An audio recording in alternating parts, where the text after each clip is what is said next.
Hi hello నమస్తే this is Gana. ఇప్పుడు మనం చెప్పుకోబోతున్న story my bad boy story episode 77. Veda face wash చేసి తనని హాల్లోకి తీసుకొని వచ్చి టవల్తో ఆమె మొహాన్ని నీట్గా తుడుస్తూ, ఏమైంది దక్ష, ఏంటే అలా వామిటింగ్ చేసేసుకున్నావు? ఆకలి అన్నావుగా, మళ్ళీ వెంటనే అలా అయిందేంటే అని రుద్ర కంగారుగా అడిగాడు. ఏమో, నాకేం తెలుసు, ఎలానో అవుతుంది నాకు. పడుకుందాం పద, నీరసంగా ఉంది బావా అని అంది వేద రుద్ర చేతుల్లో ఒదిగిపోతూ. అప్పటికి రుద్ర హాల్లో ఉన్న లైట్స్ అన్నీ ఆన్ చేయడంతో మీనాక్షి గారు, అలాగే శౌర్య, ఇంకా ఆ అర్ధరాత్రి కూడా సమీరాతో మాట్లాడుతున్న చరణ్ కూడా అందరూ బయటికి వచ్చి చూసేసరికి వేద రుద్ర చేతుల్లో నీరసంగా కనిపించి అందరూ కంగారుగా వేద దగ్గరికి వచ్చి ఏమైంది అని అడిగారు వేదని అలా చూసి. ఆకలవుతుందని అంది మమ్మీ. బ్రెడ్ ఆమ్లెట్ ఇంకా కాస్త జ్యూస్ తాగింది అంతే, అది తిన్న కాసేపటికే మొత్తం వామిటింగ్ చేసుకుంది మమ్మీ అని చెప్పాడు రుద్ర వేదని పట్టుకొని సోఫాలో కూర్చుంటూ.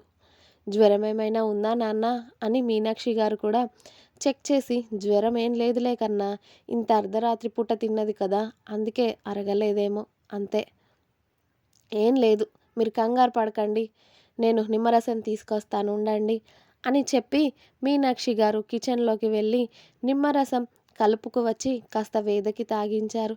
ఇది తాగవే, ఏం కాదు అని. వేద కాస్త తాగి, ఇక చాలత్తయ్యా, ఇది బాలేదు, పడుకుంటాను, అంతా ఏదోలా అయిపోయింది నోరు అని అంది వేద. ఏం కాదే, ఇది తాగు, సెట్ అవుతుంది అని కోడల చేత గ్లాస్ నిమ్మరసం తాగించి, ఇక వెళ్ళి పడుకోండి రుద్ర, ఏం కాదు అని చెప్తున్నాను కదా, ఒకవేళ మార్నింగ్ వరకు కూడా అలానే ఉంటే హాస్పిటల్కి వెళ్దాంలే అని చెప్పగానే అలాగే అమ్మా అని అన్నాడు రుద్ర. చరణ్, శౌర్య కూడా ఏం కాలేదు వేదుగా, పడుకోపో వెళ్ళి అని ఎవరి రూమ్లోకి వాళ్ళు వెళ్ళిపోవడంతో రుద్ర వేదని ఎత్తుకొని వాళ్ళ రూమ్లోకి తీసుకువెళ్ళి, ఏంటే 2 నిమిషాల్లో ఇంత నీరసంగా అయిపోయాం అని అతడు బెడ్ రెస్ట్కి ఆనుకొని కూర్చొని ఆమెని అతడిపై పడుకోబెట్టుకొని జో కొడుతూ ఉన్నాడు. ఆమె అలా డల్ అయ్యేసరికి రుద్రకి నిద్ర పట్టక మార్నింగ్ వరకు వేదని చూస్తూనే ఉన్నాడు. వేదకి కాస్త ఇబ్బందిగా అనిపించి నీరసంతో నిద్ర వచ్చి అలాగే పడుకుంది మార్నింగ్ వరకు కూడా. ఉదయం వేద లేవకపోవడంతో రుద్ర మెల్లిగా లేచి వేదకి ఫీవర్ గనుక వచ్చిందేమో అని చెక్ చేసి తను బాగానే ఉండడంతో అతడు జిమ్ కంప్లీట్ చేసి అలాగే ఫ్రెష్ అయ్యి ఆఫీస్ నుండి అర్జెంట్ కాల్ రావడంతో ఇక తప్పక ఆఫీస్కి బయలుదేరాడు. ఆ రోజు ఇంట్లోనే ఉందామని అనుకున్నాడు, కానీ ఏవేవో అర్జెంట్ మీటింగ్స్ వల్ల ఇక ఆఫీస్కి వెళ్ళక తప్పలేదు రుద్రాకి. మీనాక్షి గారికి వేదని అప్పుడప్పుడు చూడమని చెప్పి రుద్ర వెళ్ళిపోయాడు. ఆ రోజు మధ్యాహ్నం వరకు ఇక వేద నిద్ర లేవనే లేదు. వేద లేచి చూసేసరికి మధ్యాహ్నం 1 గంట అవుతూ ఉండడంతో, ఈ మధ్య నేను లేవగానే మధ్యాహ్నం అయిపోతుంది, అదేంటో అసలు, మార్నింగ్ చూడక ఎన్ని రోజులు అవుతుంది నేను, ఏంటో ఏమో అనుకుని మెల్లిగా ఫ్రెష్ అయ్యి కిందికి వెళ్ళే ఓపిక లేక మీనాక్షి గారికి ఫోన్ చేసి, అత్త, కిందికి వచ్చే ఓపిక లేదు, టిఫిన్ పైనకి పంపించవా అని చెప్పింది. అలాగేరా, జాగ్రత్త, నాకు కూడా కాస్త బయట పనుంది వేద, నేను ఇంకొక 2 అవర్స్లో వచ్చేస్తాను, నువ్వు ఓకే కదా, నువ్వు బాలేను అంటే ఇంట్లోనే ఉండిపోతానే అని అడిగారు ఆవిడ. అయ్యో వద్దత్తయ్యా, నేను బాగానే ఉన్నాను, కానీ కాస్త నీరసంగా ఉంది అంతే, సెట్ అయిపోతానులే ఈవినింగ్ వరకు, నువ్వు వెళ్ళి వచ్చేసాయి, నువ్వేం కంగారు పడకు, నేను బాగానే ఉన్నాను అని చెప్తుంది వేద. అలాగేరా అని మీనాక్షి గారు వేద కోసం జ్యూస్ ఇంకా టిఫిన్ పంపించి మీనాక్షి గారు బయటకి వెళ్ళిపోయారు. ఇక మెయిడ్ టిఫిన్ తీసుకువచ్చి ఇవ్వడంతో చక్కగా సోఫాలో కూర్చొని ఒక ఇడ్లీ ఒక వడ తిన్నది అంతే. మళ్ళీ నోరంతా చేదు చేదు అయిపోయి వికారంగా అనిపించడంతో మళ్ళీ వాష్రూమ్లోకి పరిగెత్తి అదంతా వామిటింగ్ చేసేసుకుంది వేద. 10 నిమిషాల పాటు వాష్రూమ్లోనే ఉండి వాడిపోయిన తోటకూర కట్టలా బయటికి వచ్చి, ఇదేంట్రా బాబు, ఏం తిన్నా ఇలా వాంతింగ్ అవుతుంది, అసలు ఏది పడట్లేదు ఏంటి మన ఒంటికి, అయినా మార్నింగ్ చేయాల్సిన టిఫిన్, మధ్యాహ్నం, నైట్ తినాల్సిన డిన్నర్ ఎప్పుడో అర్ధరాత్రి దాటిన తర్వాత తింటే ఇంకా ఇలా కాకపోతే ఎలా చేస్తుంది ఏంటో, నా టైం టేబుల్ అంతా మారిపోయింది. ఇక నుండైనా కరెక్ట్గా తినాలి అనుకొని ఆ జ్యూస్ 2 సార్లు సిప్ చేసి అది కూడా తాగాలి అనిపించక వెళ్ళి బెడ్ మీద పడిపోయింది వేద. అలా పడుకున్నది కాస్త మగతగా సాయంత్రం వరకు అలాగే నిద్రపోయింది. రుద్ర వచ్చి చూసేసరికి ఆమె తినకుండా మిగిల్చిన టిఫిన్ అలాగే వేద కూడా నీరసంగా పడుకొని ఉండడంతో కంగారుగా దక్ష అని వేదని లేపాడు ఆమె బుగ్గలపై తడుతూ రుద్ర. రుద్ర 4-5 సార్లు పిలిచాక అప్పుడు హా బావా, నిద్ర వస్తుంది అని అతడి చేయి ఆమె బుగ్గ మీద పెట్టుకొని పడుకుంది.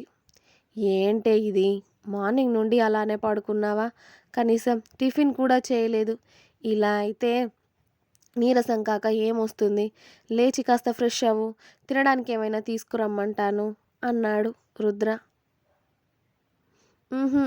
వద్దు బావా, అప్పుడు ఆఫ్టర్నూన్ కూడా ఒక ఇడ్లీ తినగానే మళ్ళీ వాంతింగ్ అయిపోయింది, ఏమీ తినాలనిపించట్లేదు బావా, కాసేపు పడుకుంటాను అని అంది వేద. అవన్నీ కుదరవు, అలా పడుకుంటే ఇంకా అలానే లేజీగా తయారవుతావు లే అని రుద్ర వేదని బలవంతంగా లేపి వాష్రూమ్కి పంపించాడు. కాస్త ఫ్రెష్ అవ్వవే, ఫ్రీ అవుతావు అనేసి.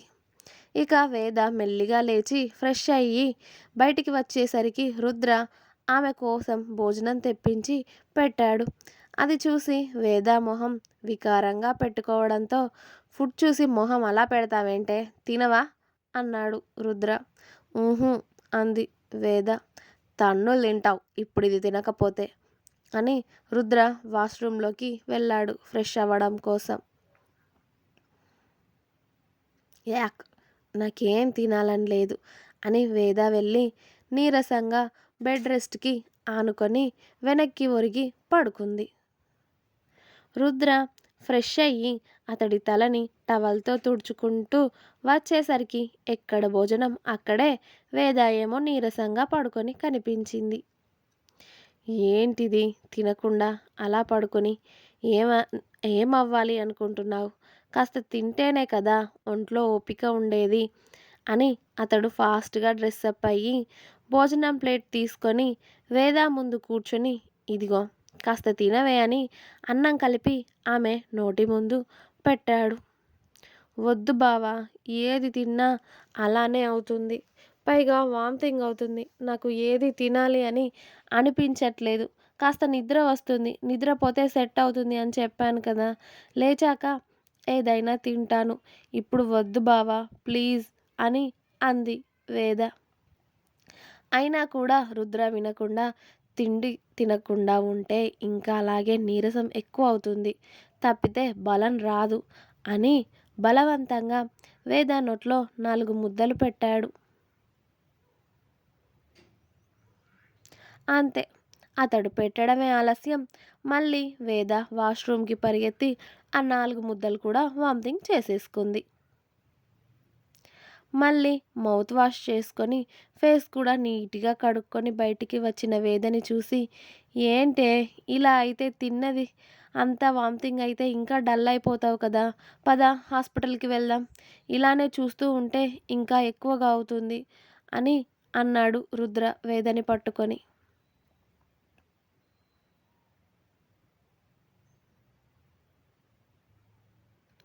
ఆహా, నాకు ఎక్కడికి రావాలని లేదు బావా, ప్లీజ్ కాసేపు పడుకుంటే సెట్ అవుతాను అని చెప్పినా కూడా మీరు వినట్లేదు అని వేద వెళ్ళి బెడ్ మీద పడగానే రుద్ర ఫాస్ట్గా కిందికి వెళ్ళి ఆమె కోసం ఫ్రెష్ జ్యూస్ అతడే ప్రిపేర్ చేసుకొని తీసుకొని వచ్చాడు. ఇదిగో ఇది వద్దంటున్నావు కదా, ఈ జ్యూస్ నేనే చేశానే, ఇదైనా కాస్త తాగు దక్ష అన్నాడు రుద్ర. ఆహా, నాకు ఏ జ్యూస్ వద్దు, ఏది వద్దు అని వేరే వైపు తిరిగి పడుకుంటుంది వేద. హాస్పిటల్కి వద్దంటావు, ఏది తాగను తినను అంటావు. ఇలా అయిపోతే ఇంకెక్కువ అవుతుంది నీరసం. నా మాట విను దక్ష, లేవవే అని వేదని బలవంతంగా లేపి కూర్చోబెట్టి జ్యూస్ గ్లాస్ ఆమె నోటి ముందు పెట్టాడు రుద్ర. నాకు ఈ జ్యూస్ వద్దు బావా, కాసేపు బయటికి వెళ్దామా ఎక్కడికైనా? ఇంట్లో ఉంటే బోర్గా అనిపిస్తుంది. అంత బాగా అనిపించట్లేదు. కాసేపు బయటికి వెళ్ళి ఏదైనా తిని వద్దాం పద. నిజంగా లేజీగా అనిపిస్తుంది ఇక్కడే ఉంటే అని రుద్ర ఎదపై తలవాల్చి అడిగింది వేద. నువ్వు ఇప్పుడు బయటికి వెళ్ళకూడదు అని చెప్పాక కూడా ఏంటి దక్ష నీ మాటలు? నువ్వు కాస్త క్యూర్ అయ్యాక తీసుకెళ్తా. ఇప్పుడు మాత్రం కుదరదు. కాస్త ఈ జ్యూస్ తాగి కాసేపు రెస్ట్ తీసుకోవే, హాస్పిటల్కి వెళ్దాం అన్నాడు రుద్ర. అంతే.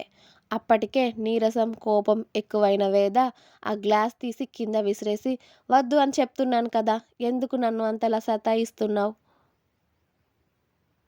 నాకు ఎలానో అవుతుంది, నీరసంగా ఉంది, నాకేది వద్దు, నన్ను కాసేపు కదిలించకు. బయటికి వెళ్దాం అంటే ఏమో తీసుకెళ్ళవు, ఇక్కడే ఉండి ఇవి మాత్రం తాగాల? ఎందుకు? తిండి తినకుండా చస్తే అయిపోతుంది కదా. నన్ను ఎక్కడికి తీసుకువెళ్ళకుండా అక్కడే సమాధి చేసేయి.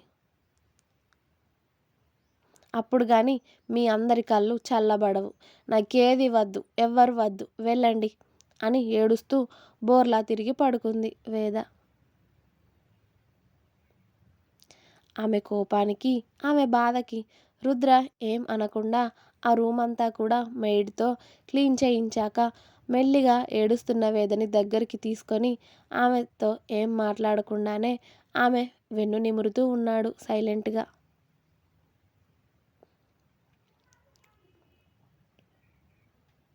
ఇంకా ఉంది. మీకు నా స్టోరీస్ నచ్చినట్టయితే ప్లీజ్ లైక్ చేయండి, షేర్ చేయండి, అలాగే సబ్స్క్రైబ్ చేసుకోవడం మాత్రం అస్సలు మర్చిపోవద్దు. Please subscribe my channel Gana stories world. Thank you. Thanks for watching my video. Bye.